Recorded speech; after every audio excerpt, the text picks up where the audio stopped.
Hey there friends, checking out this pair of crease protectors. So these are a 10 pack, so 5 pair.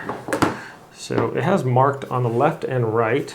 So if you're to put this in your shoe, just kind of slides in there like that. It's got these little nubblies on the top there, and also it has holes, so you get some breathability there.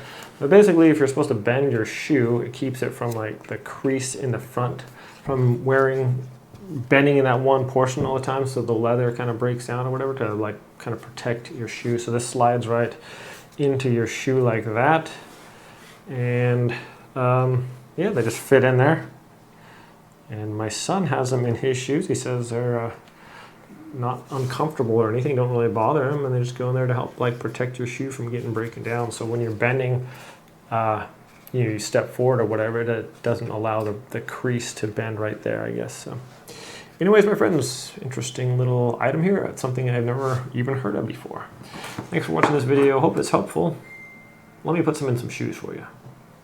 All right, here we go. Got some shoes here. And then you just look at it, okay, right and left. This is the right side one.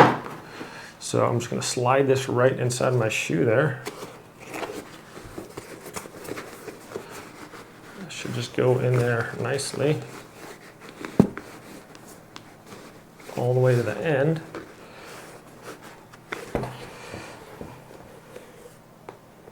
I think.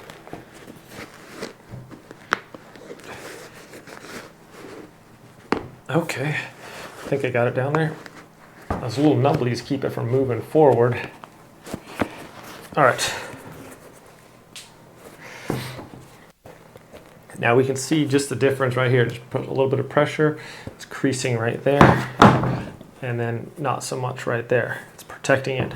I'll put some socks on. I'm gonna try out one without and one with and see what the difference is. Okay friends, so here we are. This foot has the crease protector in the shoe, and this one doesn't. So you can see if I'm just stepping forward, see the difference between the two is, seems like the right one right here is pushing it out to the side more, and this one's definitely less. I mean, it's a little bit stiffer. You can see that this one's like, if I try to go up on my toes here, you can see the difference a little bit. Seems like this one's more pushing it out here, and then this one is like kind of creasing. You can see the major crease there. So if you're into protecting your shoes, you want to probably, these shoes are already pretty snug. So if you have one that's already like fits perfect, you might not want to try these because they do add a little bit of extra. They're not uncomfortable or anything. It just feels like a little bit smaller shoe. So if you wear a snug 10.5, maybe go with 11 if you're going to put these in there. But anyways, my friends, pretty cool. Thanks for watching this video. Hope it's helpful. Have a great day, and I'll see you next time.